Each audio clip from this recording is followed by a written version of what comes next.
En el bloque pasado hablamos del conflicto en Medio Oriente y del alto al fuego entre Israel y Hamás. Y en este quisiera comenzar en Estados Unidos, porque Donald Trump asumió en la presidencia en una ceremonia que contó con un operativo de seguridad sin precedentes, del que participaron 37.000 agentes de policía y de la Guardia Nacional, y tuvo 48 kilómetros de barricadas. Además, tuvo lugar bajo techo en la rotonda del Capitolio por una temperatura que alcanzó los 10 grados bajo cero.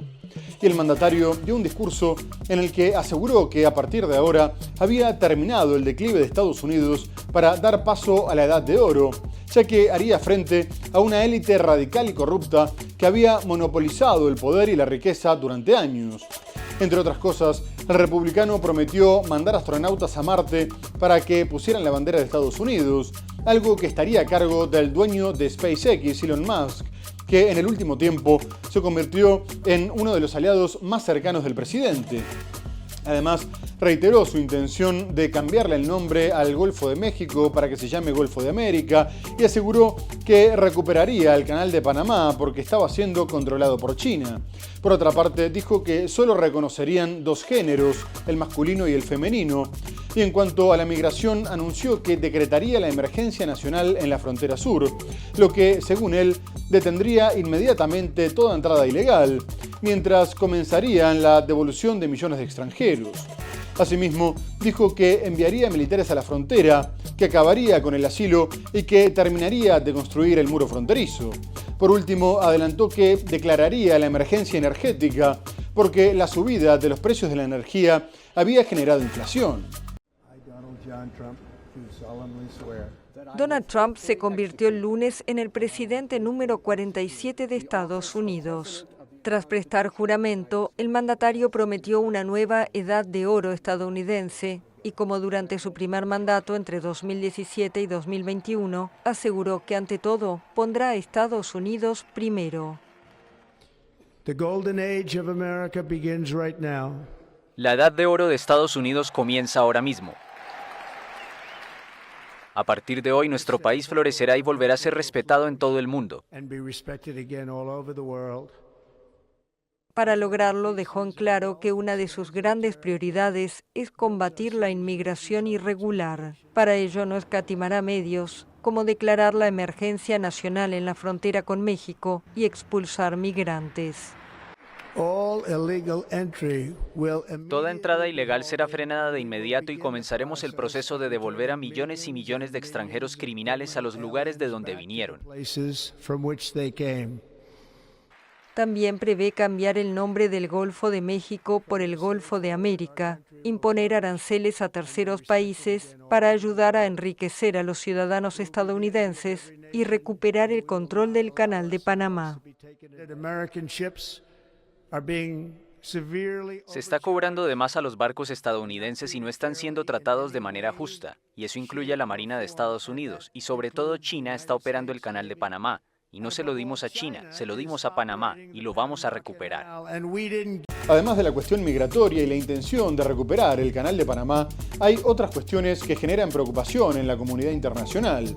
El mandatario dijo que designaría a los cárteles como organizaciones terroristas, lo que permitiría intervenir en México, y confirmó su intención de imponer tarifas y aranceles a los productos extranjeros, lo que podría derivar en una guerra comercial con la Unión Europea o con China. De cualquier forma, la mayoría de los líderes del mundo prefirió evitar las críticas y limitarse a felicitarlo por la toma de posesión. China aseguró que estaba dispuesta a trabajar con el nuevo gobierno de Estados Unidos, creyendo que era posible mantener relaciones estables, saludables y sostenibles en beneficio mutuo. El primer ministro británico, Keir Starmer, dijo que la relación especial que tenían con Estados Unidos seguiría floreciendo por muchos años más, y destacó que juntos habían defendido el mundo de la tiranía. El canciller alemán, Olaf Scholz, dijo que su objetivo era mantener una buena relación con Estados Unidos, e incluso el mandatario canadiense, Justin Trudeau, pasó por alto que Trump hablara de anexar su país y destacó la exitosa relación económica que mantenían, mientras que el brasileño Luis Inácio Lula da Silva dijo que si bien había gente que creía que Trump podría causar problemas en la democracia mundial, no querían pelearse con nadie. No obstante, México sí advirtió que no bajarían la cabeza y se asegurarían de que la relación fuera de igual a igual, Francia llamó a salvaguardar la soberanía de Europa frente a influencias externas y el Papa Francisco dijo que el programa de deportaciones masivas sería una desgracia. Los líderes europeos están centrados en mantener fuertes lazos con Estados Unidos a pesar de las preocupaciones sobre el liderazgo impredecible de Donald Trump. El ministro de Asuntos Exteriores del Reino Unido, David Lammy, dijo que el país está comprometido con su relación especial, así la llaman, con Estados Unidos, sin importar quién sea el presidente. Well, I welcome the election of Donald Trump. We look forward to working with Donald Trump at this tough geopolitical. Francia quiere, por su parte, establecer límites claros. Y en ese sentido, el ministro de Exteriores francés, Jean-Noël Barrot, enfatizó la necesidad de proteger la integridad del debate público y salvaguardar la soberanía europea frente a influencias externas, incluidas las de plataformas con sede en Estados Unidos, como la red social X de Elon Musk. El presidente de Brasil, Luis Inácio Lula da Silva, quiere que Estados Unidos siga siendo socio histórico de su país durante el gobierno del republicano Donald Trump, aliado de su rival Jair Bolsonaro. México no tiene por qué, lo dije en el Zócalo, agachar la cabeza, sentirnos menos. Si somos un país grandioso, una potencia cultural, y las y los mexicanos somos un pueblo trabajador, honesto, que somos fraternos, solidarios, que tenemos mucho que presumir ante el mundo entero. Entonces la relación con Estados Unidos tiene que ser entre iguales. Somos dos naciones, socios comerciales. Asimismo, como vimos, hay preocupación en Europa por la posibilidad de que Estados Unidos deje de ayudar a Ucrania, y en este sentido dijo que su legado más importante sería el de pacificador y unificador. Además, Trump pasó de afirmar que podría poner fin a la guerra en un solo día a reconocer que necesitaría por lo menos 6 meses, pero de todas formas el plan pasa por presionar a Ucrania cortándole la asistencia financiera y militar. A su vez, Trump dijo que era mejor llevarse bien con Rusia y que restablecerían los contactos directos, e incluso dejando la puerta abierta para un encuentro con su mandatario Vladimir Putin.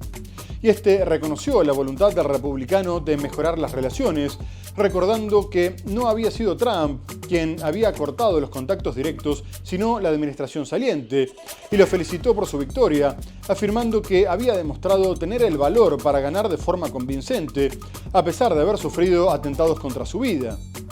Por otra parte, destacó que Trump había dicho que tenían que hacer todo lo posible para evitar la Tercera Guerra Mundial, una intención que veían con satisfacción después de que el gobierno demócrata llevara la situación al límite, permitiendo la participación directa de sus tropas en el conflicto.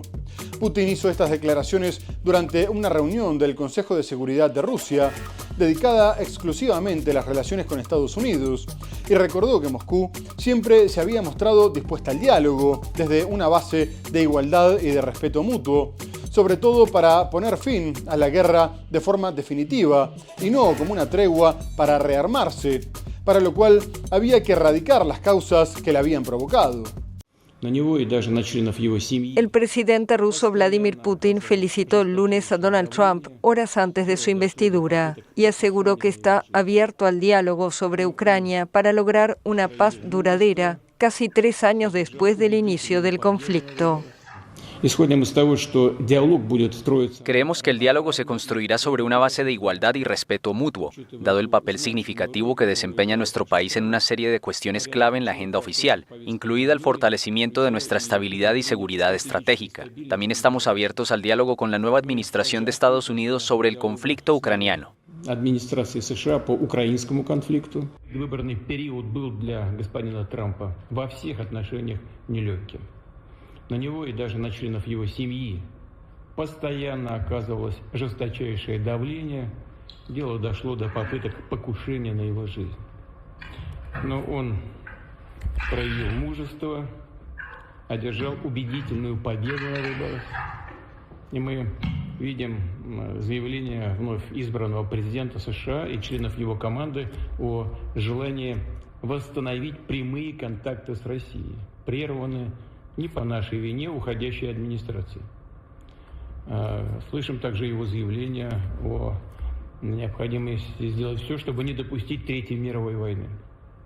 Безусловно, мы приветствуем такой настрой и поздравляем избранного президента Соединенных Штатов Америки со... Pero si bien lo que más preocupa en Europa es la tendencia proteccionista de Donald Trump y su postura ante la guerra en Ucrania, en América Latina la cuestión central es su política contra la inmigración, por lo que 10 jefes diplomáticos del continente se encontraron para abordar la problemática. La reunión fue convocada por México y asistieron Brasil, Belice, Colombia, Cuba, El Salvador, Guatemala, Haití, Honduras y Venezuela, que manifestaron su grave preocupación por el anuncio de una deportación masiva y coincidieron en señalar la medida como contraria a los derechos humanos.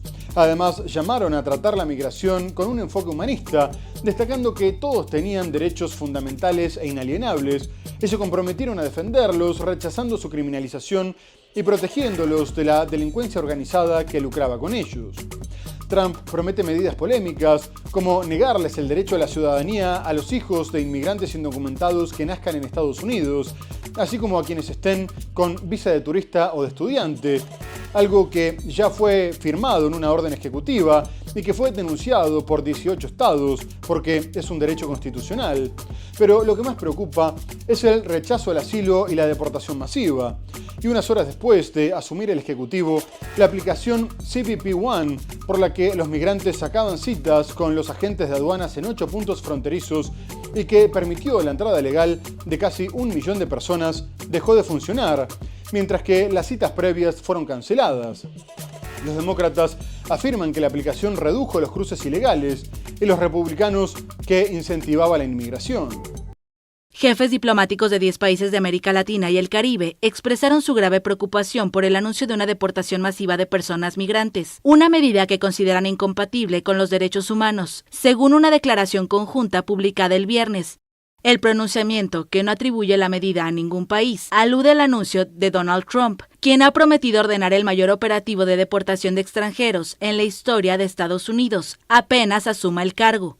Que la migración no puede verse como un problema y que requiere, en consecuencia, explorar continuamente cuáles van siendo las mejores formas para gestionarlo con mayor eficacia.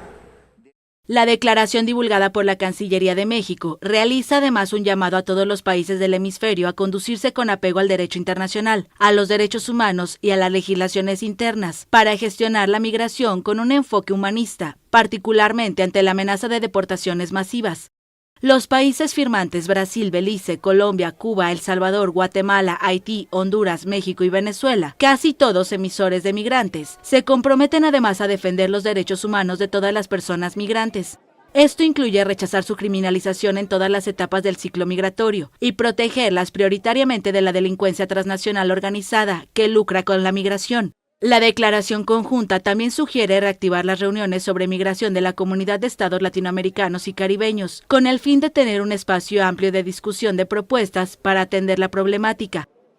Y unas horas después de asumir el mandato, ya ponía en marcha los cambios anunciados, revocando 78 decretos de Joe Biden y firmando alrededor de 200 órdenes ejecutivas, entre las que se incluyen el retiro de Estados Unidos de la Organización Mundial de la Salud, criticándola por manejar mal la pandemia, los indultos a 1.500 personas que estuvieron relacionadas con la toma del Capitolio del 2021, el cambio de nombre del Golfo de México a Golfo de América y la suspensión de una ley que prohíbe TikTok, acusada de recopilar información para el espionaje chino y que Trump quiere obligarla a vender por lo menos el 50% a su país. Además, le encargó al ejército que ayudara en la seguridad fronteriza, aprobó una amplia prohibición al asilo y declaró finalmente la emergencia energética, que le permitiría aumentar la producción de petróleo y gas e incrementar las perforaciones en Alaska. Y para continuar cumpliendo con sus promesas, el mandatario anunció que a partir del 1 de febrero se les impondría un arancel del 25% a México y a Canadá. A su vez, no tardó en provocar malestar en sus aliados, esta vez en Corea del Sur, destacando la relación excelente que tiene con el norcoreano Kim Jong-un, y refiriéndose al país como una potencia nuclear, lo que podría indicar un futuro reconocimiento oficial del estatus. Por último, sostuvo que el presidente ruso Vladimir Putin tendría que llegar a un acuerdo con Ucrania porque estaba destruyendo su país y que se dirigía a una catástrofe, mientras que les quitó las sanciones a los colonos radicales de Israel acusados de matar y prender fuego las viviendas de los palestinos en Cisjordania. El magnate indultó a unos 1.500 participantes en el asalto de partidarios suyos al Capitolio el 6 de enero de 2021, que trataban de evitar la confirmación de la victoria del demócrata Joe Biden. Casi 1.600 personas han sido acusadas por el asalto al Congreso por parte de partidarios de Trump. Además, el mandatario firmó en el despacho Oval de la Casa Blanca un decreto que declara a los cárteles del narcotráfico como organizaciones terroristas, y cuando un periodista le preguntó si planeaba enviar tropas a México, respondió que podría pasar. También firmó una orden ejecutiva en la que declara emergencia nacional en la frontera con México. Ello dijo que es para proteger a los estadounidenses contra la invasión de migrantes por la frontera con México. Otra elimina el derecho de ciudadanía por nacimiento y se disculpó diciendo que era el único país que hacía eso. También afirmó que impondrá aranceles del 25% a sus socios comerciales, Canadá y México, a partir del 1 de febrero, ello por las grandes cantidades de migrantes que llegan desde las fronteras a Estados Unidos. El magnate revocó la decisión de Joe Biden de retirar a Cuba de una lista negra de estados patrocinadores del terrorismo, anunciada días antes como parte de un acuerdo para liberar presos políticos en la isla. Trump firmó también un decreto en el que ordena la suspensión por 75 días de la ley que prohíbe la plataforma de videos cortos TikTok en el país. Dicha ley, aprobada por el Congreso en 2024 y que entró en vigor el domingo, impone a la casa matriz de la red social cederla en venta, so pena de prohibirla en territorio estadounidense. Además, el presidente Trump revocó la orden ejecutiva de su predecesor, Joe Biden, que establecía sanciones a colonos israelíes violentos en Cisjordania. Las reacciones a las primeras medidas de Donald Trump llegaron enseguida. La Organización Mundial de la Salud le pidió que reconsiderara su decisión de retirar a su país y la Unión Europea destacó la importancia de la organización para hacer frente a las amenazas sanitarias globales. Una postura que también adoptó China, que además también condenó que Estados Unidos se haya vuelto a retirar del Acuerdo Climático de París, destacando que el cambio climático era un desafío común que ponía en riesgo a toda la humanidad. La presidenta de México, Claudia Sheinbaum, dijo que era importante mantener la cabeza fría y destacó que las medidas migratorias de Trump eran muy parecidas a las de su primer mandato. Y en cuanto a los futuros aranceles que anunció, el mandatario canadiense Justin Trudeau le respondió que tomarían represalias de forma robusta, rápida y equivalente. A su vez, el canciller alemán Olaf Scholz dijo que defendería el libre comercio porque el aislamiento repercutiría en la prosperidad. Y la presidenta de la Comisión Europea, Ursula von der Leyen, destacó en el Foro Económico Mundial de Davos que tendrían que prepararse para la dura era de la competencia geoestratégica y llamó a ser pragmáticos en sus relaciones con Trump, defender sus intereses, reducir las dependencias y buscar nuevos aliados. Por su parte, el primer ministro de Francia, François Bayrou, alertó sobre los planes increíblemente dominadores del presidente norteamericano, acusándolo de querer acaparar toda la investigación y la inversión del mundo, y advirtió que si no hacían nada, serían dominados, aplastados y marginados. Por último, Panamá aseguró que el canal es y seguirá siendo de su país. Como había anticipado, Donald Trump comenzó su segundo mandato al frente de Estados Unidos a toda velocidad. En sus primeras horas en el cargo, firmó una andanada de decretos para cumplir con sus promesas electorales. Y las reacciones no se hicieron esperar. El martes, la Organización Mundial de la Salud lamentó la iniciativa del mandatario de retirar a Estados Unidos de la organización y recordó que su aporte representa 18% del presupuesto de la institución. Esperamos que Estados Unidos se reconsidere y realmente esperamos que haya un diálogo constructivo para el beneficio de todos, para los estadounidenses, pero también para la gente de todo el mundo. La Unión Europea también expresó preocupación por la decisión de Trump. Si queremos ser resilientes a las amenazas sanitarias globales, necesitamos tener una cooperación global en el área de la salud. Por su parte, China también defendió la importancia de respaldar a la OMS y lamentó además la decisión de Trump de retirar nuevamente a Estados Unidos del Acuerdo de París sobre el clima. El cambio climático es un desafío común al cual está confrontada toda la humanidad y ningún país puede permanecer insensible o resolver el problema por sí solo, declaró el portavoz del Ministerio de Relaciones Exteriores. Por su parte, el gobierno de Canadá advirtió que si Trump impone aranceles a las importaciones desde ese país, Ottawa responderá de forma robusta, rápida y equivalente. En Europa, el canciller alemán aseguró que su país defenderá el libre comercio como base de la prosperidad. Mientras tanto, el mundo se sigue preparando para afrontar las amenazas que se ciernen sobre los próximos 4 años y los mandatarios de Rusia y China, Vladimir Putin y Xi Jinping, mantuvieron una reunión por videoconferencia en la que destacaron el excelente estado de su relación y abordaron los desafíos conjuntos que van a tener este 2025. Los mandatarios mantienen una conversación a comienzos de cada año y esta vez la reunión estuvo centrada en acercar posturas y actuar de forma conjunta en un momento en el que Donald Trump amenazó con imponer aranceles del 100% a los países de los BRICS si decidían crear una moneda común para desplazar al dólar. Por otra parte, algunos recordaron que si Trump quiere la paz en Ucrania es para centrarse en China, al que considera como su verdadero rival, y se esperan tensiones con respecto a Taiwán, además en el ámbito comercial. Asimismo, ambos destacaron que su alianza no dependía de la situación global y que juntos desempeñaban un papel estabilizador importante en los asuntos internacionales. Por su parte, Putin destacó que estaban trabajando para construir un orden mundial multipolar y más equitativo, por lo que coordinaban los pasos a dar en Naciones Unidas, sobre todo en el Consejo de Seguridad. A su vez, el ministro de Exteriores ruso, Sergei Lavrov, aseguró que los intereses de Estados Unidos no cambiaban, más allá de quién gobernara, porque lo que querían siempre era ser los más fuertes. Por su parte, la nominada como embajadora de Estados Unidos ante Naciones Unidas, Elise Stefanik, dijo que China y Rusia eran los principales retos para su seguridad, incluso por encima de Irán y de Corea del Norte. El presidente ruso Vladimir Putin ha tenido una llamada el martes con el presidente chino Xi Jinping, mientras ambos líderes se preparan para tratar con el nuevo presidente estadounidense Donald Trump. Los dos líderes han enfatizado sus fuertes lazos personales que, según Putin, no dependen del entorno internacional actual. Совместно выступаем за построение более справедливого многополярного миропорядка. Ведем работу в интересах обеспечения неделимой безопасности на евразийском пространстве и в мире в целом.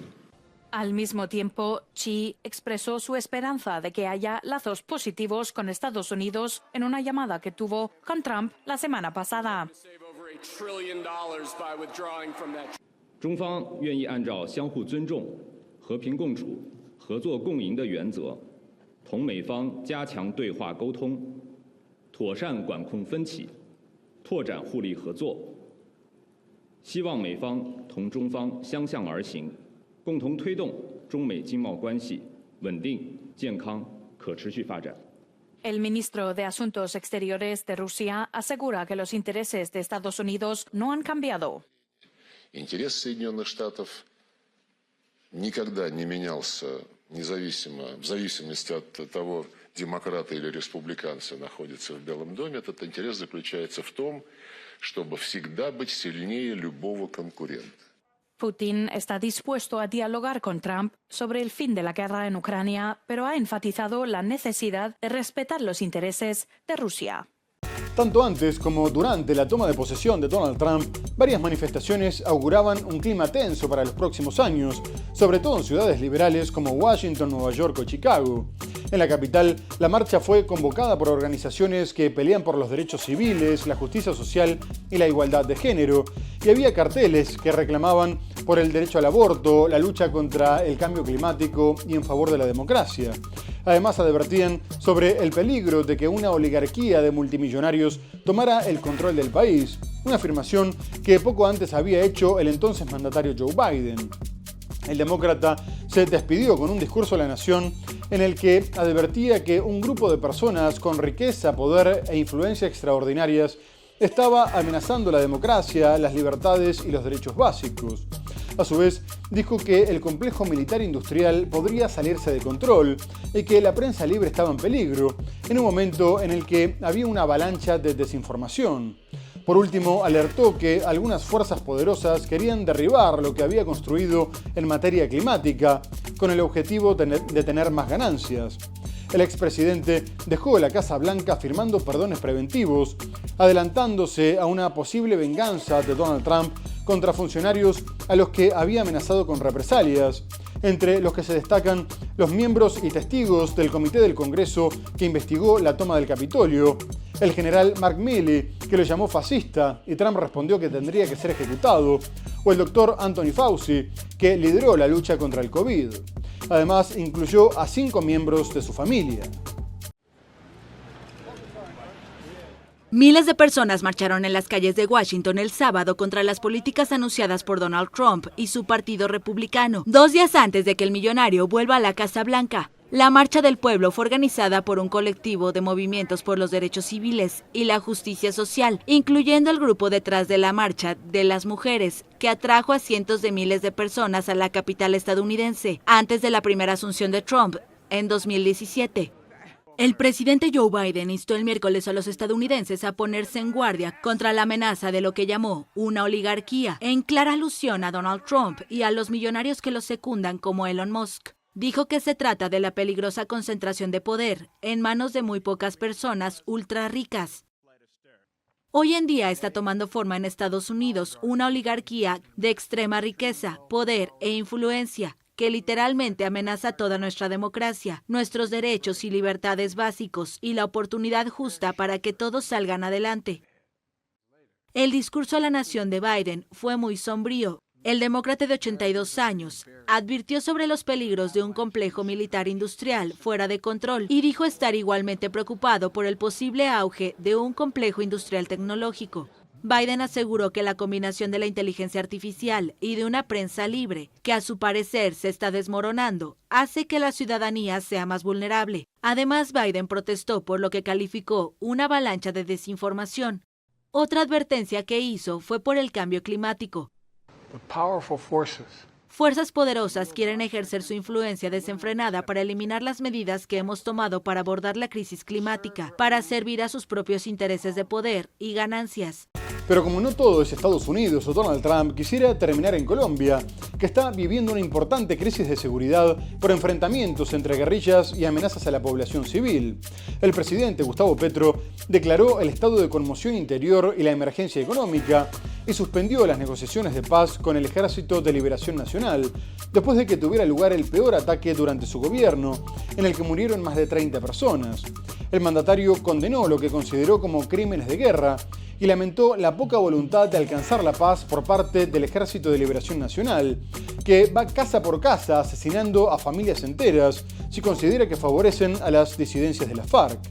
Asimismo, Petro ordenó el despliegue de 5.000 militares en un intento de retomar el control de la zona en disputa. En alrededor de una semana se registró casi un centenar de muertos en la frontera con Venezuela, mientras que, según la Defensoría del Pueblo, por lo menos 11.000 personas se habían visto obligadas a abandonar la región de Catatumbo, algunas cruzando la frontera con Venezuela, pero sobre todo en dirección a Cúcuta, y se resguardan en el estadio de fútbol de la ciudad, en lo que ya es la crisis humanitaria más grave que ha vivido la región. Pero la pelea del Ejército de Liberación Nacional no solo es con los disidentes, sino también con el Clan del Golfo, la principal organización delictiva del país. Y los enfrentamientos entre ambos dejaron 9 muertos, un poco más al norte. A su vez, el gobierno venezolano puso en marcha un operativo para atender a los desplazados en su territorio, ya que muchos son ciudadanos venezolanos que quieren regresar. El presidente de Colombia, Gustavo Petro, suspendió el viernes las negociaciones de paz con el Ejército de Liberación Nacional. Esto a raíz del mayor ataque de los rebeldes durante su gobierno, que dejó más de una treintena de muertos en la frontera con Venezuela y decenas de heridos. La Defensoría del Pueblo registra además decenas de familias desplazadas. Guerrilleros arremetieron desde el jueves contra la población civil en la región del Catatumbo, en el noreste de Colombia, donde hay más de 52.000 hectáreas de hoja de coca sembradas, según fuentes oficiales. Allí también se enfrentaron a disidentes de la extinta guerrilla de las FARC, que no dejaron las armas tras la firma del Acuerdo de Paz de 2016. Petro calificó los hechos como crímenes de guerra en la red social X. El gobierno afirma que los enfrentamientos registrados en varios poblados cercanos al municipio de Tibú se deben a una disputa territorial por el control del negocio de la droga en la zona. Han paralizado una parte del comercio, hay enfrentamientos militares, llamémoslo así, entre estos grupos, y estamos entonces desde acá con una gran preocupación. Colombia es el principal país productor de cocaína en el mundo y Tibú el poblado con más narcocultivos según la ONU. La Defensoría del Pueblo denuncia que el ELN está yéndose directamente contra la población civil y va casa por casa para asesinar a personas que considera afines a las disidencias de las FARC. A finales de 2022, el presidente Petro empezó a dialogar con la guerrilla del ELN, surgida en 1964 y de inspiración guevarista, y con un pie de fuerza de unos 5.800 combatientes. El gobierno colombiano rechaza la poca voluntad de la guerrilla para firmar la paz. De su lado, los rebeldes denuncian una estrategia del gobierno de Petro para dividirlos. Muy bien amigos, se nos ha terminado el programa. Hemos hablado del alto al fuego entre Israel y Hamás y la liberación de los rehenes, de la toma de posesión de Donald Trump, sus medidas, las reacciones, pero lo tenemos que dejar hasta el próximo programa. Muchas gracias por habernos acompañado y hasta entonces.